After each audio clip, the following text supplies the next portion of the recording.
All right, I'm Good, good. All right, hi, Mark. Roger. Yeah, sure. I did my photo of. I just sent. Yeah, Hello, yeah. Vanya. Yeah, hi, how you doing, Mark? It's so nice to catch up with you there on the Pacific.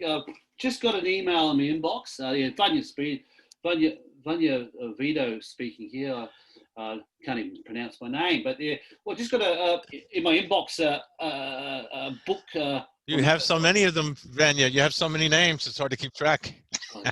Tell me about it. I mean, it's interesting about that because the police didn't even ask for my name. It's like, didn't give me a report yesterday. So what the fuck's going on, Mark? I don't know. Anyway, Mark, What name do you give? I mean, it's a privilege to talk to you. You know, I know that you're pretty busy in your dungeon. And I think in some ways, I don't know if anyone's really sort of said it before, but you do look like Marlon Brando in Apocalypse Now. I'm not saying, you know, the weight side of it, you know, more sort of the head. Oh, the head's good. If I look like the weight size, I'd have a problem. Well, no, you won't, because that's why they shot him that way. Yeah, no, you won't have a problem. He showed up. He showed up on set so overweight. Yeah. Yeah. Well, I could always get Duramine. I'd be in great shape. But Marlon Brando showed up on the set, so friggin' fat. Yeah. I never thought you were going to mention the word Duramine, man. I never thought you were going to mention the word Duramine. It's like, but yeah, I mean, no, he was fantastic. I mean, a lot of his lines were ad-lib. Well, that was me. I was Marlon Brando, you know, a couple of months ago. So yeah, there you go. I mean, I've got a bit of Italian in me too, you know. Yeah. However, yeah, I'm just sort of open up the Duramine capsule now, and you know, put out a little bit of, you know, a few little sort of what is it, powder. I'm now consuming it, and I'm just about to have some nicotine gum, and it should kick it in for the rest of the day. So anyway, yeah, I mean, you've written a lot of novels. You're pretty prolific. That's good. Tell us a bit about yourself. This is for all the readers. Well, not readers, listeners out there. This is the second. I don't know what happened. You know, yeah, all of a sudden it just started to flow. Everything started to flow. Yeah. Yep. What's that now? This is the second interview of. Yes. What was the question? Podcast. Oh, the question is, tell us about. Let's cut straight to the chase. Tell us a little about your what you're doing and what you're writing about and where you're from. Blah blah blah. Okay. Well. You know, Frank, I call you Frank.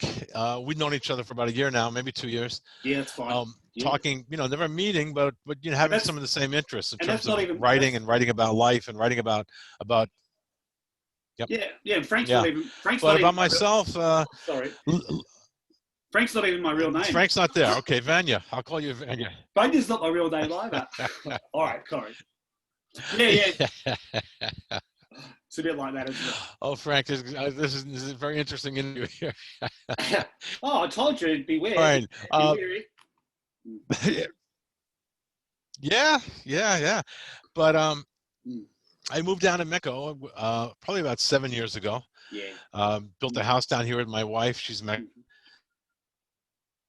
Yeah. 30 miles south of Tijuana. And it's a very Arriba. great milieu for a crime writer, because every day there's something right in your, you know, sometimes in your face in terms of dead bodies on the side of the road and etc. Oh shit! So it's a fertile ground for a novel writer, a crime novel. I'll tell you what, very fertile. And I've been writing like crazy. Probably. Yeah. I suppose decomposing bodies would be really good for the soil. Very fertile, for like tomatoes. Maybe, who knows? Yeah, but how about dead dogs? Dead dogs? Rain enough, so they just dry up like mummies, like tobacco, a little bigger.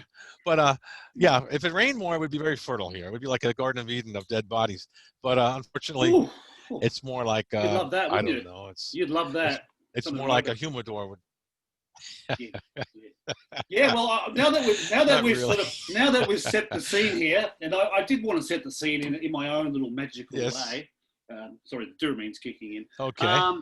Let's talk about you had about like 6 or 7 unpublished novels that I have read. I've been privileged to read, and tell us a bit about that. Yeah. series?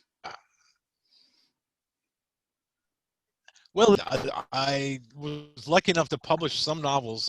One of them, Koreatown Blues, with Brash Books. Mm. I published 4 books with Lume Books in the United Kingdom, 4 crime novels. And then I've been writing these novels set in Mexico, and I can't seem to get a publisher interest. I don't know exactly why, but you know, they haven't bid on these novels. So I figured, geez, I'm not going to be around forever. So let me publish them myself. Yeah. It's easy now. It's very easy, Now and tell that me. doesn't mean you'll sell a lot Yeah. of books, but you Yeah. can definitely publish your work and get Yeah. it out there. You know? It beats Well. having it like exist only as a bit of data on your hard drive. So it's nice to get the books out there, Mm, and so that's what I'm doing now. yeah. The Isn't that first what one I I? published. Isn't this what What's I've that been? now? Isn't this what I've been telling you? It's like I've been begging you. You know, give me the next one. Give me the next one. I read them over along the. Yeah, a little bit. Yeah, yeah. Well, you've been a great reader. You've been reading my stuff in manuscript, which is Yeah. very Yeah. unusual. Well, I love. You know, Yeah. it's I mean, I unusual know. for someone to Unusual. want to read a manuscript. Well, yeah, I've actually read your Yeah. scripts as well. But yeah, I mean, once you get a taste of Mark Rogers, you know, it's a bit Yeah. like Duramine. You know, you just can't stop taking it or reading it. By the Yeah, way, yeah, and maybe we can market them as you lose weight too. If these books can make people lose weight, like Dormine, I could make a lot of money. I could be a rich man. My books, well, what happened if was, people shed pounds as they read. yeah, what happened? What happened to me was I just started reading, and then I started like missing my sleeping cycles, and I had to start taking serious sleeping pills just so I could get up and function for the day. That's after reading your books, but your books are they're pretty much accurate in the there's no sort of like glossing anything over, and as a writer you've got to capture I think the way things really are. Now, Well, luckily I'm down here in Mexico, so there's a lot of fresh things to see, fresh things to experience. yeah. Plus, being married into a Mexican family, I have an entree into the Mexican world, not just the tourism world, the gringo world. Yeah, well, So yeah. that's all really fertile stuff for a writer. And then again, it's things that something might happen to me, and it'll like spark at least part of a book. None of these crime novels are based 100% on my life, Yeah, but they are based on you're a things voyeur. that I've either. You're a voyeur. You're a bit like me, you know. Nothing's safe, you know. If we experience it, we're going to write about it one way or another. Is that pretty accurate? Yeah, it's true, and that gets you in trouble sometimes when you write nonfiction as a voyeur. Yeah, as you write nonfiction, people can get very sensitive if they're included in one of your books. You can write 25 nice things about someone, but if you criticize with one sentence, and that's the sentence they remember, Yeah. and they flip out over. So Well, it's the secret. it's yeah, but I would say we're voyeurs. Yeah, we're voyeurs to a point. Oh, We're active to a very large, voyeurs, to a very I large. don't. I think I see you behind a Yeah. curtain, you know, and you got a little peeping hole. But No, if I was behind the curtain, eventually I would have to come out and take my full share, but here I would you not go, be folks. behind the curtain forever. Here you No. go, folks. You know, Mark Rogers has said it here on my show. He's not just interested in being a passive voyeur; he wants to be an active voyeur. Actually, an active player. Yeah, an active voyeur. But it's interesting For about. sure.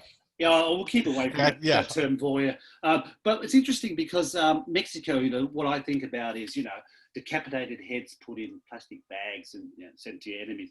Now, I nearly got decapitated last night or yesterday, and the police came, and so I'm sort of creating scenarios for my books too. I'm being an active sort of player to the point that I'm writing the script. And I needed a conclusion for the Gropamine Diaries. Yeah.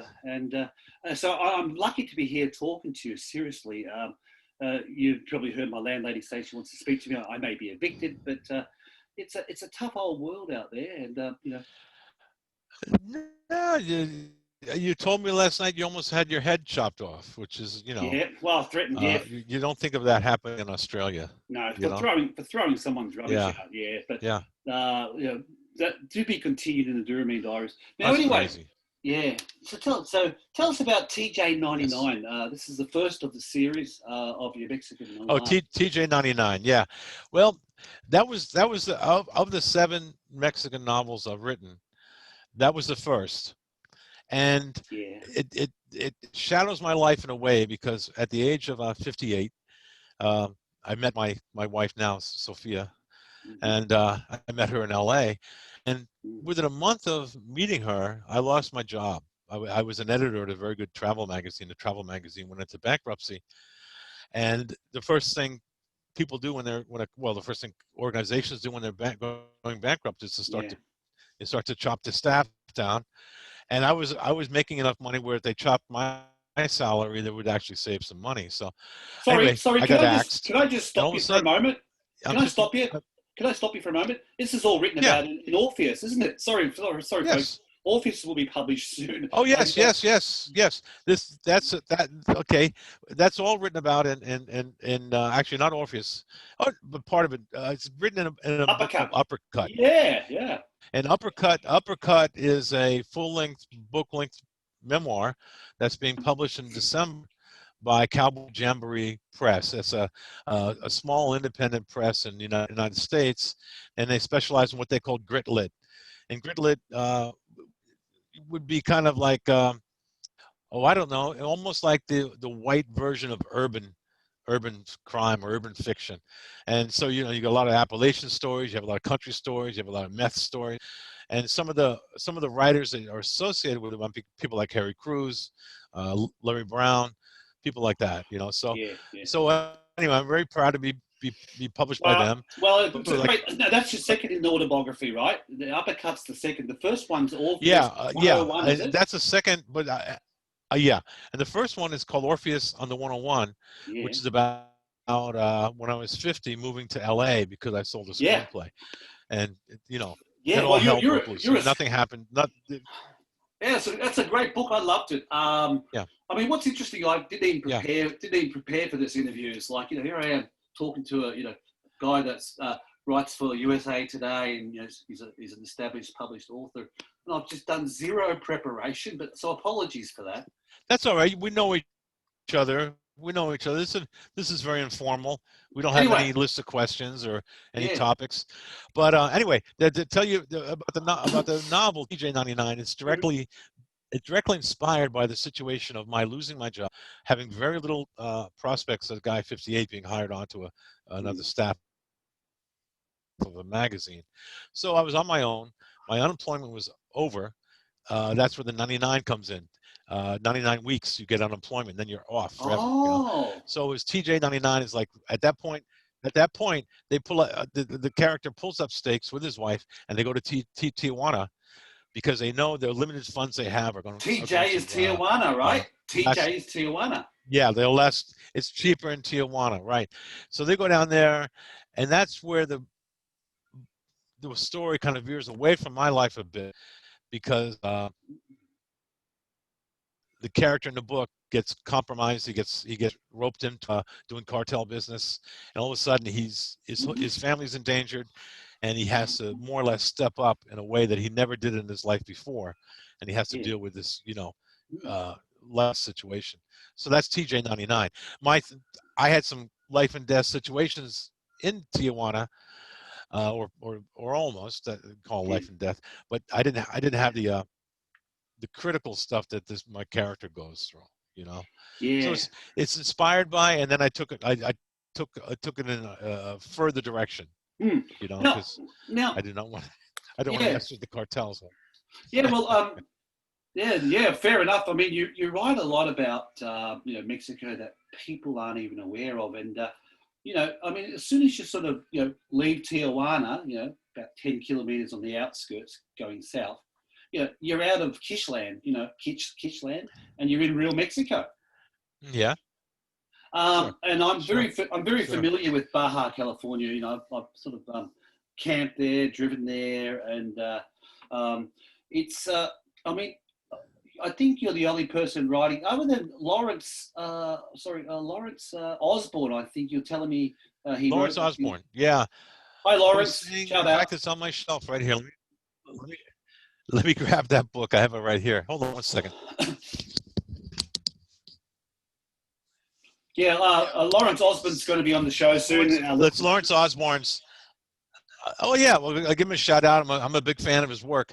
Excellent. And he wrote a continuation of Philip Marlowe, the great character written by Raymond Chandler, made famous by great movies like The Big Sleep and with Humphrey Bogart and people like that. But most of Philip Marlowe's adventures were in L.A. proper, and he took an older version of Philip Marlowe, Lawrence Osborne did, and he put him in Baja California, which fascinated me. Yeah. All of a sudden, one of these characters I really love to read about is now walking around in my own backyard and with the same landmarks, the same landscape, and the same culture. Wow. So I really enjoyed it. The book is called Only to Sleep, a Philip Marlowe novel by Lawrence Osborne. And send me the link. Anybody who send me the link. Yeah, I'll send you the link. I'll send you the link. Oh, actually, I want to get you, Lawrence, and me on, because after he hears this shout out, he's going to realize, hey, here's someone who knows about my work. But I know a bit about his work too and his future work. So I'm keen to discuss River of Time by a British journalist who wrote about his time, autobiography on his time, covering news in Africa and Asia. So he's doing some big stuff. Well, yeah, and Lawrence's travel diary or travel book, Bangkok Days. Yeah. I mean, that shares some of the same characters, or not to share them, but it has some of the similar characters that are found in your work and some of your books about Thailand. Yeah. It was kind of like it's kind of, I wouldn't call them down and out, but it's kind of like this hard scrabble kind of gringo, not gringo, but that's it, gringo. It's gringo. Farang type characters in Bangkok and trying to like work the media system somehow, the English media system to try to eke out a living or whatever. But newspapers, and indulging in all kinds of stuff. Yeah. Yeah. Bangkok Days is another good book. I'm going to check that out because it's all yours. Yeah, thanks. Yeah. So let me think here. I actually was in Baja California. I think the first night, after I got out of Tijuana, and we went to we went to a hard rock cafe. I was with my Swiss girlfriend at the time. We were driving a combi van, and I remember having a beer and ordered some tacos and a burrito, and looked up on the TV, and guess what was playing? The Penthouse channel. Yeah. But we didn't stick around for long to see the donkey show, but I thought that was really cool. You're having a beer and a taco, and you're watching the Penthouse channel. Wow, that's openness. Yeah. There's a famous red light district called Zona Norte, and now we're talking my language. Before I met my wife, I went down there one afternoon just to scope it out, But before I moved to Tijuana, and I've been to Thailand. I know the scenes and stuff like that, but I really didn't like it very much. I didn't enjoy. I was at a club called famous, I guess you call it a famous whorehouse, but it's a club. Sorry, what's it called again? But it was a lot of army. What's it called? Shit. Yeah, it's a woman's name. It's called Adelitas. Sorry. Okay. I just said a shit. Did you hear? No, I said a shit and a fuck because my cord came out of my headphones. But did you hear all that shit and fuck? You didn't hear it, no? Well, to tell you the truth, the sound's not too good. It sounds like you said, I took a shit in a bucket. Yeah, that's right. Yeah, I took some more. I don't think you're shitting in it. You're not shitting in a bucket, right? No, but thanks for the idea. The prune juice hasn't kicked in yet. Hey, it saves time. Yeah. Well, yeah, I like the great outdoors. Trust me, dig a hole, and if you're being courteous, don't dig a hole and leave for the flies. Anyway, yeah. So it's the worst part. Can I just? Here you have people in my neighborhood here. Yeah. Can I just sort of show my erudition on your work? There's a great scene in I think probably your last novel that you're working on, I think the one that you sent me one, but that you finished, and you're reworking one now. And you set the ending in one of the brothels. Is that the same brothel that you first went to when you visited Tijuana as a single bloke? It's similar. Yeah, it is the same. Yeah, it is the same. Oh, I think that's brilliant, man. That's brilliant. Yeah, same name. I just love that scene.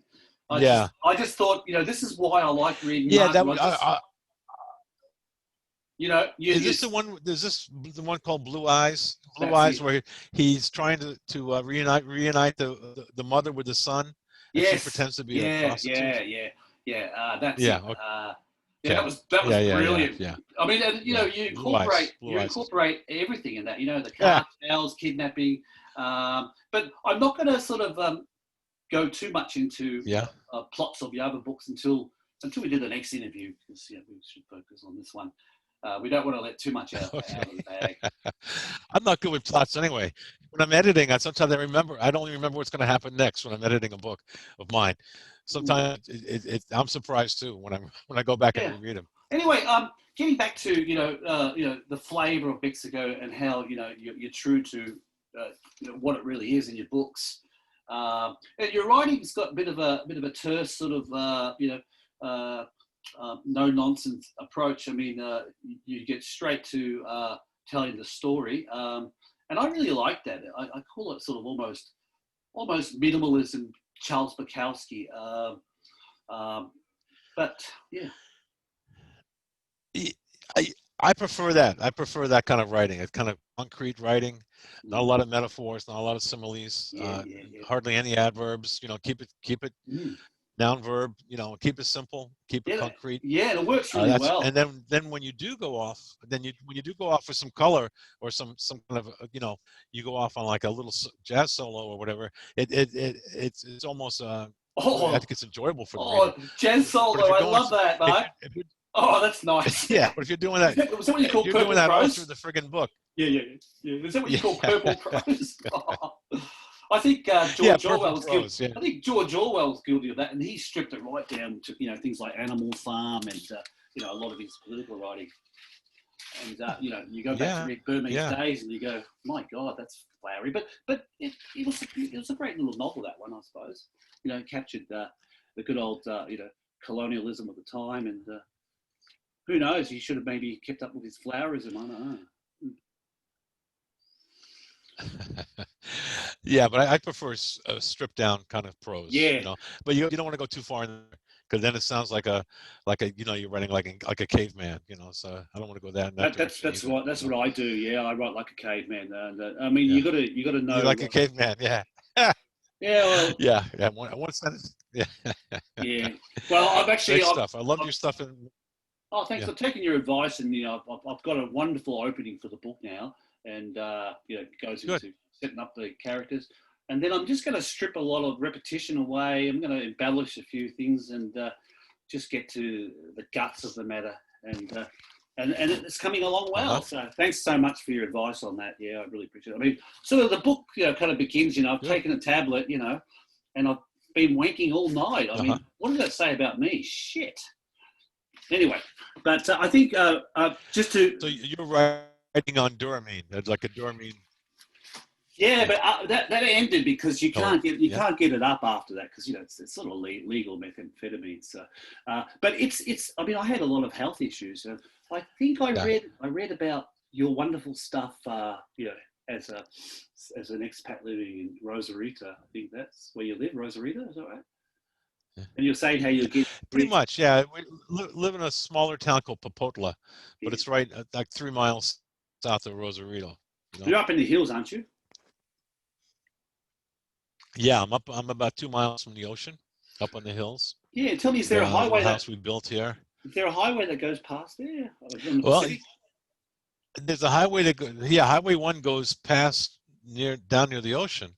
Okay. And going up into the hills, it's dirt roads. Yeah, well, I know your area. I know it well. I know it well from all your novels. Yeah. Okay. You describe it so well. Like I'm just. Well, it's pretty isolated. Even though it's only 2 miles from the ocean, I try to find it on Google Maps and blank. Which is kind of interesting. Yeah. But the roads are dirt, and when it rains, you're home for 3 days. You can't go. Yeah, So yeah. Oh, it's kind of wow. interesting. It's which I don't mind for a writer being told he has to be home three days in the rain. That's not so bad. That's not so bad. Yeah, yeah. Well, I've been privileged to see you in your writer's cave. Yeah. I've seen photos, on Facebook, and I tell you what, that's a bookshelf you got Yeah. too. Tell us a bit about that. I mean, it was custom made by one of the locals. Right? Oh, I was for a long time. I needed a new bookshelf because books were overrun. They're piled up everywhere, Yeah. and so my wife found this carpenter, and he gave us a quote for a custom-made 7 foot by 8 foot bookshelf, Mm. 7, 8 feet. And he charged us $130 for a custom shelf, and he drove 60 miles Wow. in his truck and delivered it, and then he helped me carry it in and set it up in my office, and Yeah. so I love this. I love it. My wife, she was frowning the whole time. She hated it. Yeah. Look, it's in my office. But when the guy left, the carpenter left, she looked at me. She goes, "It looks like he made it with his feet." Oh, yeah. Pretty rough shot, huh? Just the way you like it. Yeah, I mean, I think yeah. that's. I So think she didn't that's. like it too much. I Yeah, mean, this is the appeal of, I think, living in Mexico. Things are done differently, and it's probably enchanting for you, yeah, every yeah, day. Yeah. yeah. I mean, it's like I'm sick and tired of It's the high I prices, perfectionism, and yeah, it's usually cheap chipwood they're using yeah, anyway, right? yeah. Well, LA is expensive, and when I was my back was against the wall and not making enough money, it was even worse. And Mm. to come down here, and to be able to buy land for geez, the the down payment on the land was $600 on our Keep me land, posted. I may and immigrate very soon. Yeah, once I get my little payout. So yeah, keep me yeah, posted. well, Give there's me give you me could buy land down oh. here very cheap, yeah, and you build a house bit by bit, room by room, Brick by brick. Is and that a Johnny Cash song? Must be. yeah, cinder block by yeah. No, well, that was a song he wrote.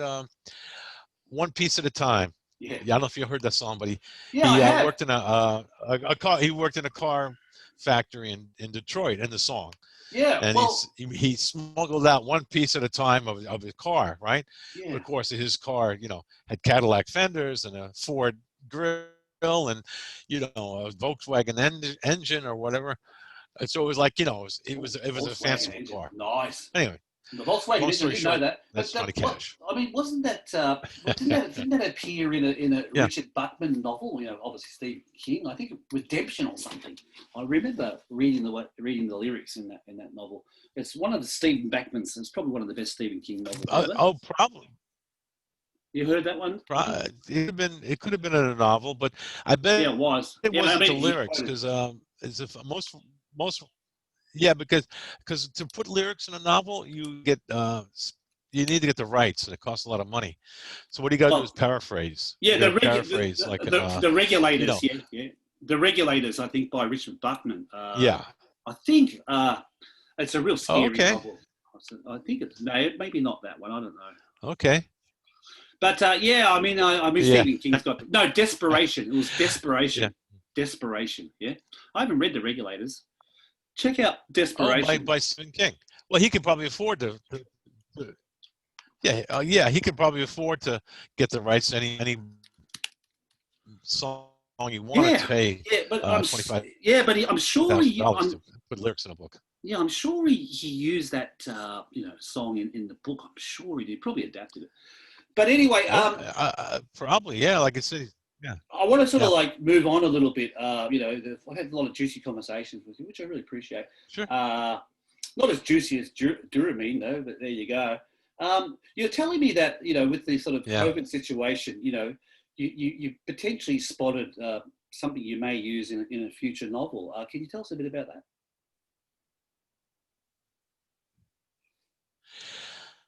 Oh, I'm probably not going to write about COVID-19. Mm. I don't think I don't feel a feeling loads and loads of writers, screenwriters are going to be writing about it, and I think it's going to get really tiresome. But anyway, I think the story I told you that you thought would be in a novel Yeah, that's right. was about Sorry to paraphrase it. a family member, a family member who was in the hospital, and this is in Mexico, and he heard that he either heard or he thought he heard the doctors and nurses talking about killing him. He had COVID-19, and he actually jumped out of the second floor window of the hospital and escaped. But Escaped. in Mexico, He escaped. Good. Yeah, he escaped. And in Mexico, there's a real subculture that they will not go to the hospital for COVID-19, and they're doing just well, dealing with it on their own at home. Yeah. Now, I'm not a conspiracy theorist. I don't want to go there. The question is why? Why are they cautious about going to hospital for COVID? Can you let us know that? Well, they're hearing stories. They're hearing stories of the people who had a motorcycle accident, and they're in the hospital, and they're being told they have COVID-19. And what's the little? Or they're being ridden up. And what are they hearing in the background from other doctors?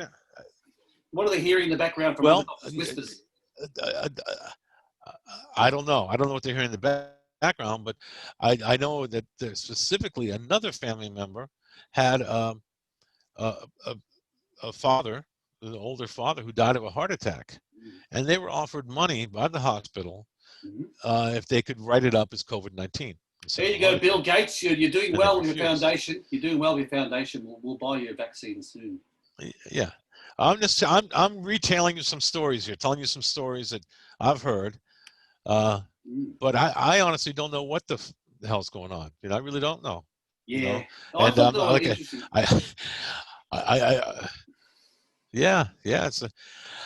why did they want us not to use paper money all of a sudden? They want us all to use our debit cards or credit cards. Cashless society. Well, I think cleaning up drugs, killing the cartels. I mean, here in Australia, all the crackheads have moved on to either methadone or alcohol because there's just no gear on the streets. It's a lot safer. But then you get little psychopaths really chop your head off, But that's some of my theory. But what's interesting, the reason why I drew this one out was, if there's going to be a really interesting plot, Mark sort of hears about it first and then writes about it. So some of his other books, there's some real evil things going on, and it's like body trade, Fight Club, horse racing, which I really enjoyed. I enjoyed the violent side of it. Oh. Yeah. So though you might have been telling a moral tale, I got off on the violence. So there you go. It was a book, Hold Fast, with the racing on the beach at night, But that's why I loved your stuff, because you don't moralize much. You don't moralize much. You let the reader decide whether they agree, with the horse racing or don't agree, and that's why I really like your stuff. You just let the reader decide, what moral stance you'll take on the issue. That's good. I'd rather have it that way. They can take what they want from it. Yeah. Now tell me, how long has this interview been going for? Yeah. Any idea? How long is what? This interview been going? How long has what been going? This interview. How many minutes we're up to? Maybe half hour. Oh, okay, cool. I don't know. I'm not sure. Okay. Maybe 35 minutes. Yeah, because I'll cut us off about 50. Minutes, that's all. Excellent. Yeah. So you're sort of editing all your books now, which I thought they were pretty clean anyway when I read them. There's one I want to talk about, if you don't mind. They're pretty clean, but I find I spent a whole day editing today, and a book that I've gone over pretty closely, and now I recommend near the final edit or whatever, don't edit on the computer screen or your iPad or whatever, but print out a copy, because you're going to catch a lot of stuff that you wouldn't catch on the screen. Also, it sounds funny, but format it differently. I make the margins. This sounds corny. It sounds like shop talk, but I make the margins wider so it looks more like a page of a book. Yeah. And then I'll use a font that I don't normally use in my in my writing, like a Palantino I might use for the editing. Again, trying to distance yourself from the manuscript and seeing it with fresh eyes. And if you take your time, you're going to find hopefully not a lot of typos, but I guess today I edited about 175 pages, and I found 4 typos, Wow. So that's great. That means 4 typos that won't jar a reader, that won't knock them out of the book. But I've also, there's also just mechanics of a sentence. Sometimes you realize, wait a minute, this information in the sentence in the front of the sentence would be better at the end of the sentence. And there's some mechanic, and then times, this little aside here, this little descriptive aside, I don't need it. And I've already said the same thing in 50 pages ago, so let's cut that. So those are the things I'm right now for a book called Mockingbird. Well, I was privileged to see a lot of that, with your manuscripts, and I'd say to you after the XX, do not expand. You've pretty much said it so brilliantly already that to add more would make it clumsy, I suppose. And I don't want to. Sorry, I'm trying to take credit for your books. Isn't that disgusting? I'm just right on your coattail big time here. Sorry about that. Yeah. So you're breaking up on me there, Vetto. Oh yeah, here I am trying to ride on your coattails. Taking some credit for your editing. Isn't that disgusting? You sound like you're in the bottom of a well. I'm not sure where you are. Sorry, are you walking around the room? Are you getting some? Are you getting something from the refrigerator, or what are you doing? I'm just getting a cup of coffee. Yeah, and to be honest, I'm going to have a quick piss. It sounded like that. Yeah. I actually am going to have a piss right now, but I hope hey, I had to do this, man. This means I really like you. Piss by the. This means I really like you. Piss by the side of the bowl. You can be kind of quiet when you piss. Not in the water, but on the side of the ceramic bowl, inside the toilet. Yeah. Well, I tell you what. This is priceless advice. Oh shit! This is but I knew I had to get around to this, and I tell you what, it's one of the best interviews I've ever done with authors. And I tell you what, we haven't even sort of tipped the iceberg sort of thing, but. Oh shit, that was good. I had to relieve it. I couldn't hold him for too much longer. There is something I want to talk about though, and it's novel Black Velvet. I've had the privilege to read. So, if you can sort of let me know about that sort of novel that you wrote. Okay, I think you were concentrating on your pissing there. I didn't hear exactly what you said. Sorry, I'm just getting my coffee. I'm done now. I've finished my pissing. Okay. I mean, I've got to have my stimulant. Styramine just doesn't quite do it all the time. All right, done. I'm going back in my room where it's quiet. Thanks for that. Let's see. I hope I haven't locked myself out. So yeah. Firstly, how's the response been on your first Tijuana novel? I mean, getting any feedback? How the what been? Response. Yeah. How's the response? Yes. Minimal. It's that's one of the hardest things about self-publishing is being noticed. Tell me so about it. The response has been, okay. You know what it's like, and I think even being published mainstream I think it's hard to get a response. Hopefully we'll build. The response will be there. One of my readers emailed me today and said, I'm reading your book this weekend and looking forward to it and blah, blah, blah. But to answer your question, the response has been minimal. All right. Cool. I mean, but it doesn't surprise me. That doesn't surprise me. Yeah. Just getting back to the first novel, I mean, I don't want to jump around too much. Tell us about the plot. What's the plot of it? Tijuana 99. Oh, TJ 99? Yeah. Or give us an outline, yeah? Yeah, basically, again, his name Rafe, and he's kind of a guy who's kind of he's roughly 40, 45, married to, like me, to a Mexican woman. They live in Ventura, California, and he's kind of coasted through life. He's had a cushy job, but he never really tried to excel. And so when the bottom falls out where he's working, he gets laid off.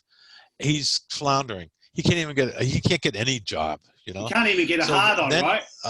You can't even get a hard on. Luckily he can still get a hard on, but I don't go. Yeah, he can. Yeah. Yeah, Well, luckily he can. wasn't But that boy anyway, trying to sell him Cialis? Wasn't that boy on the street trying to sell him Cialis? Or someone was. One of the hawkers. he was trying to sell him not Cialis, but he was trying to sell him phone chargers. Yeah. Mm. Anyway, but long story short, he goes down. He goes down to Tijuana, tries to set up a new life down there, and he makes a mistake. He like what same mistake I did, which is try to smuggle someone to the United States. I Oh, got yes. detained by by the Homeland Security for 24 hours. I was looking at 10 years in Yes. jail. Orpheus 101. Yeah, You wrote about that in yeah, Orpheus 101, or was yeah. that Uppercut? That was an Uppercut. That's in the book. So that's a real. But I took it from there, where then that gets him in trouble with the cartels.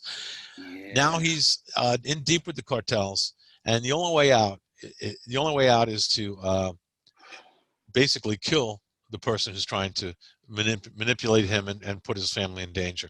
So that's kind of the story. That's kind of the story. Very truncated Now I version of the remember. story. Yeah, yeah. Now I remember. It's about smuggling. Yeah, It's not people smuggling. yeah, It's almost yeah.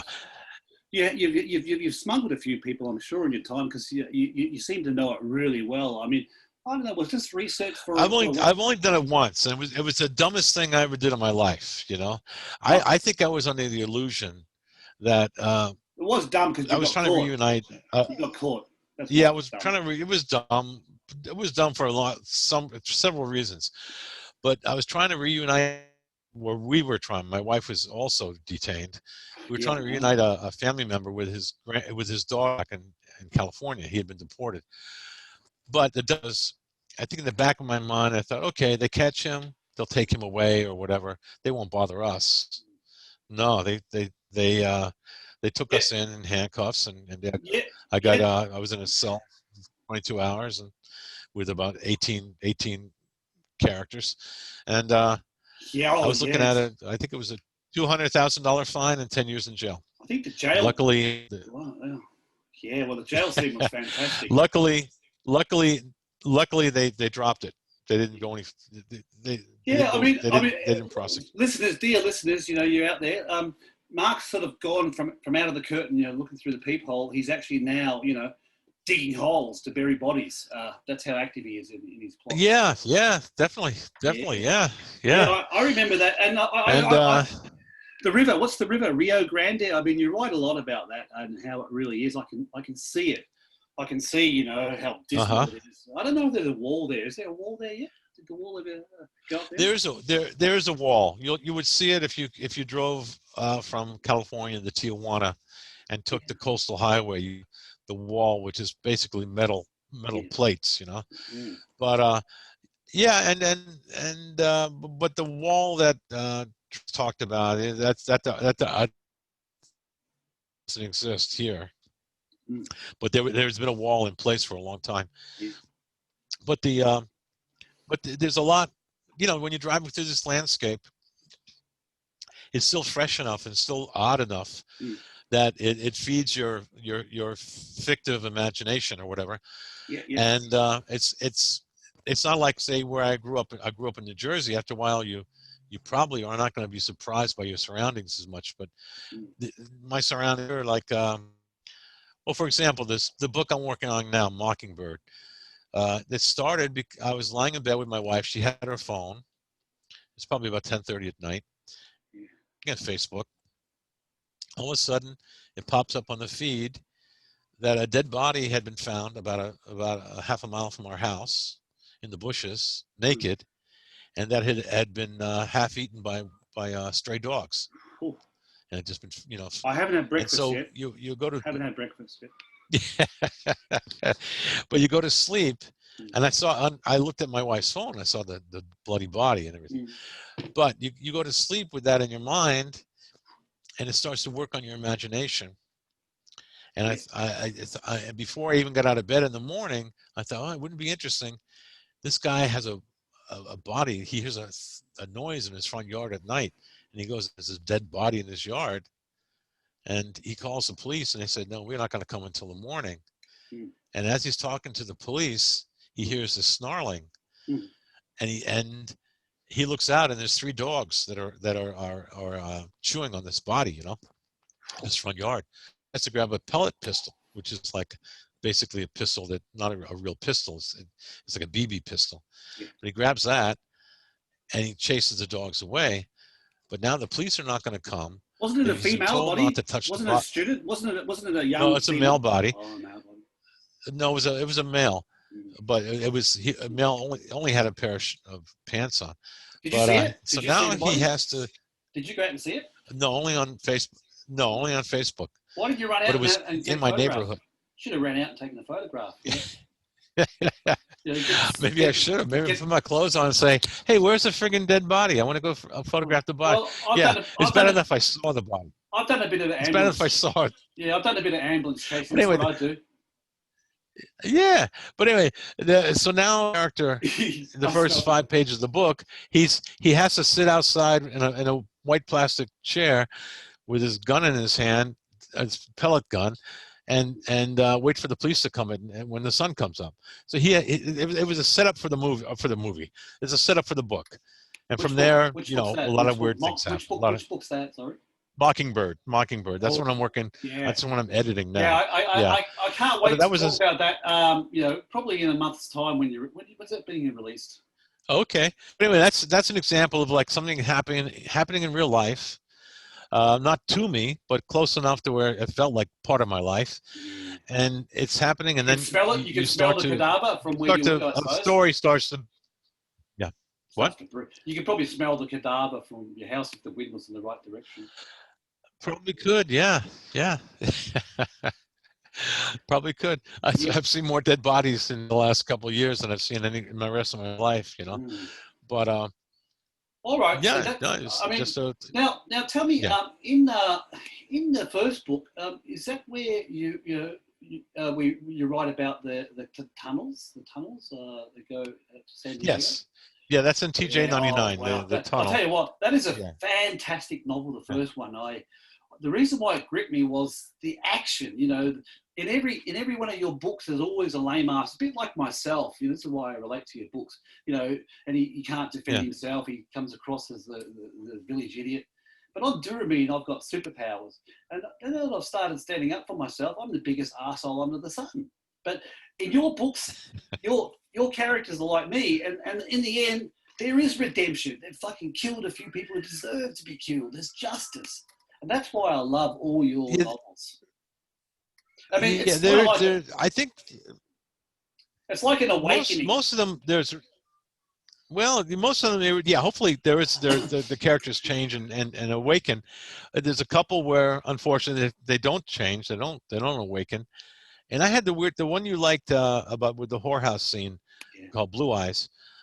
It was that's actually a novella. So it's probably about the length of a novel. But anyway, that book was interesting to me because I had a whole different ending in mind, that the character was going to rebuild his life and achieve redemption.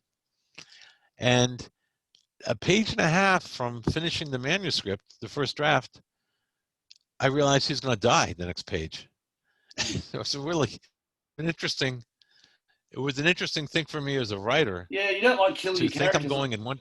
Yeah, I mean, this is basically the equivalent of a Walmart, right? And there's a showdown, and the mafia coming after him. I don't mean to do a spoiler here. No, that's fine. I didn't think that was going to happen, but so it's actually a better ending, the one I wrote. But I had a different kind of ending in mind the whole time I was writing the novella, which again I enjoyed that. I enjoyed that experience of but there was redemption though, because some good came out of it. And what's sort of interesting? Oh yeah, he changes. Yeah, he's the whole thing that sent him into a problem was a sexual fascination, fascination outside of his marriage, and that blew up his life.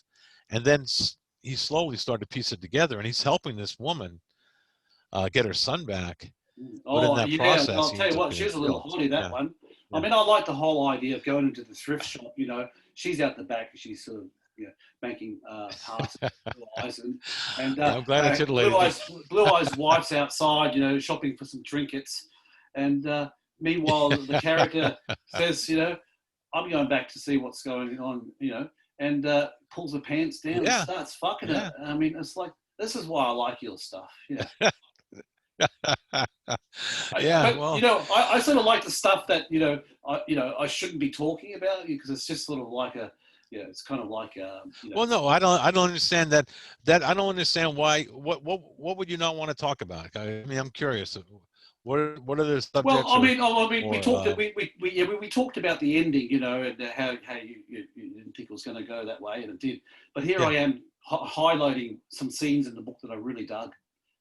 And that was great, because what it was, he had a bored existence, and he had nothing to lose. His wife was a nag, and in the end, Mexico opened his eyes. It's like, arriba, arriba. There you go. Yeah. Hey, I'm pretty sure I'm never going to say arriba in my book. I know. I hope not. You should, man. Maybe I will, man. Yeah. Maybe I will. You should play it up a little bit. Yeah.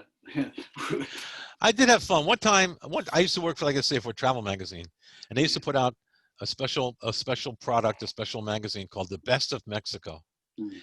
And there would always be a picture of, I don't know, Los Cabos and the beautiful rocks, or the desert, or a beautiful resort, or whatever, the beach. Yeah, but I got into the publishing, the design system of the magazine, and I made a great cover. It was called Best of Mexico, and there was this fat, ugly guy with a whore on his lap. Ooh. And he had one of those sequin sombreros on. Yeah, and it was great. It was Best of Mexico. And then, And did they use it or not?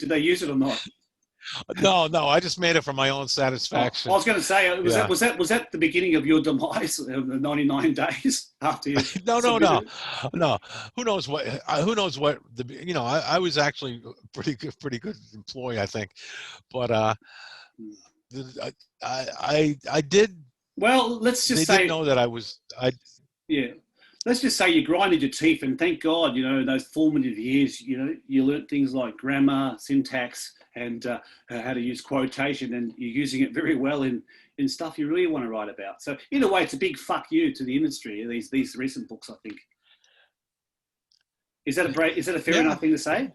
It's a fuck you to the publishing industry? To the whole corporate America system.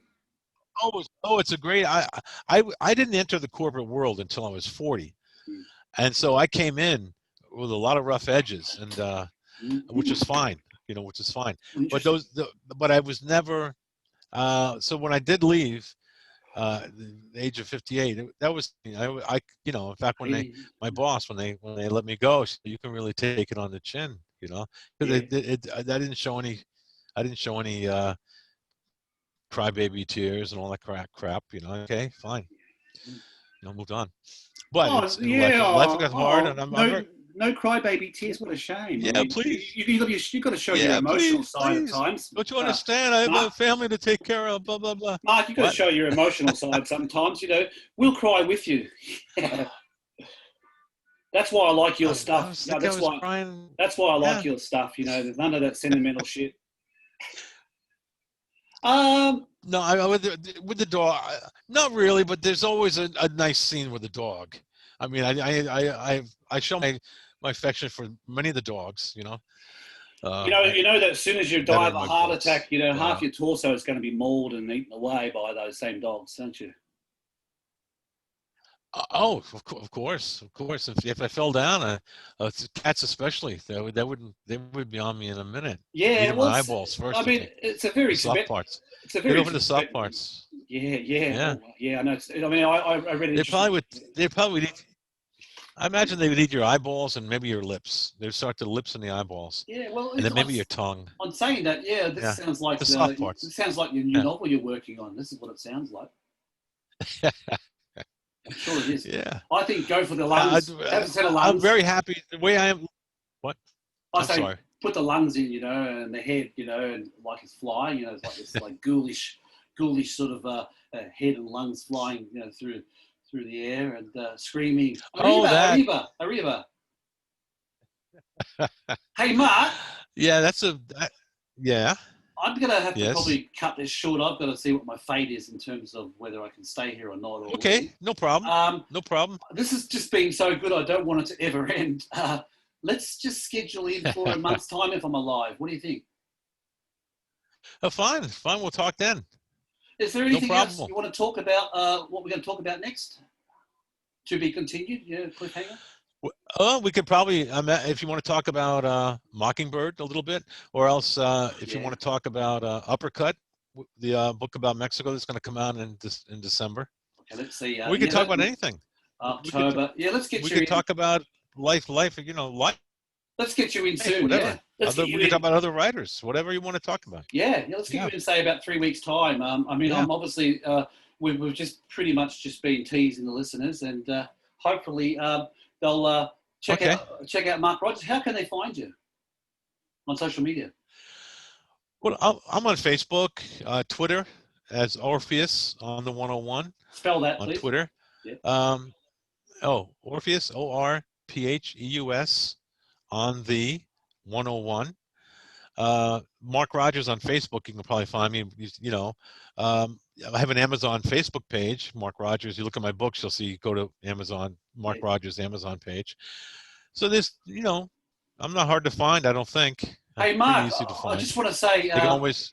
Yeah. Well, I find you, and I've annoyed the fuck out of you, and I'm really glad I have, because what's interesting is, like, I annoy you so much that you eventually succumb and send me all your books bar one because you're still working on it, and I've really appreciated that. It's given me an understanding. I mean, I've read all your other books as well, which we'll probably discuss probably the next session, because I do have some. No problem. Some of the books I want to talk about, and I think we sort of frequented the same joints at one time or another. Except Tijuana, I never went to a For horse. sure. Thailand, we can talk about.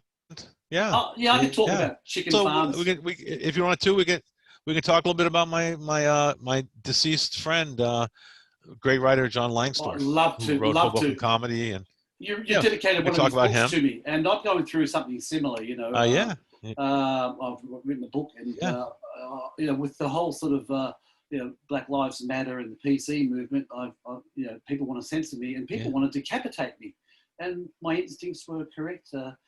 Basically, what I wrote about is all true. There you go. But you've been to Africa. You've written a script based in Africa. You have a very good understanding. So we'll probably go into Africa as well, and you can sort of enlighten me a little bit, because I think I've just been very unlucky. Sounds good. Yeah. Okay. Let's leave on a high note. That was a real damper. Yeah, let's leave on a high note. Okay, well. Tijuana 99 days, and I suppose after that things just got better and better. Correct? Yeah, no, things are really great now. Very happy. Yeah. My wife is wonderful. Living, the house was built, house is paid for, land's paid for, so I can live on a writer's income.